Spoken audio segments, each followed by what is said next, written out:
उन्होंने बच्चों के भविष्य के साथ खेलने का काम किया है। पूरा साल बच्चे इस परीक्षा की तैयारी करते हैं।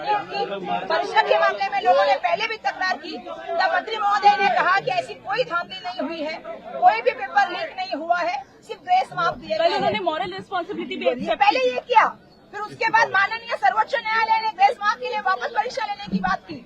अब जाके उन्होंने ये एक्सेप्ट किया है कि इस तरह की धांधली हुई है, और मैं ये बोलना चाहती हूँ कि उन्होंने एक्सेप्ट किया कि पेपर लीक हुआ है, लेकिन उतने में जो बच्चों का नुकसान हुआ है, जो पेरेंट्स और बच्चे इसमें मेहनत करके उनका नुकसान हुआ है, मॉरल रिस्पॉन्सिबिलिटी लेनी चाहिए और उन्होंने रेजिग्नेशन देना चाहिए। डार्क नेट पे पेपर अवेलेबल थे, ऐसी बात बिल्कुल डार्क नेट पे छोड़िए, 4 घंटे पहले बच्चों के पास वो पेपर उपलब्ध है, ये बच्चों ने एक्सेप्ट किया है।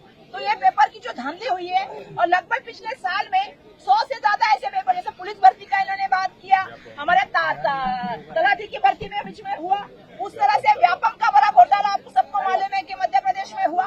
तो ये बच्चों के भविष्य के साथ जो खिलवाड़ हो रहा है, उसकी नैतिक जिम्मेदारी देश के प्राइम मिनिस्टर जी को भी लेनी होगी, और बिल्कुल मुझे लगता है कि शिक्षा मंत्री ने भी लेनी होगी। बिल्कुल आप सही कह रहे हैं कि मोदी जी चुप क्यों है, जब वो देश के पूरे दुनिया के युद्ध बंद कर सकते हैं, उनको शांतिता कर सकते हैं, तो अपने पेपर को क्लीन करने से क्यों नहीं बचा सकते? आप शिक्षण मंत्री भी रह चुकी थी, तो ये बिल्कुल मैं वो रहना चाहती हूँ कि मैं शिक्षा मंत्री, जैसे मैंने थोड़ी देर पहले भी कहा कि मैं शिक्षा मंत्री जो रह के काम करके आई हूँ, शिक्षण क्षेत्र में कुछ लोग घुसने का काम कर रहे हैं, एक विचारधारा करके एक अलग चीजों को करने का काम कर रहे हैं। कहीं ना कहीं एजुकेशन को जो है वो इम्पार्शियल होना चाहिए, पॉलिटिक्स से बाहर रहना चाहिए। मतलब मैं देख रही थी कि बेटी बचाओ बेटी पढ़ाओ भी लिखने को नहीं आ रहा है। ऐसे सिचुएशन में हम लोग जहाँ चल रहे हैं, मुझे सबसे ये अपेक्षा है कि इसकी पूरी जिम्मेदारी लेनी चाहिए।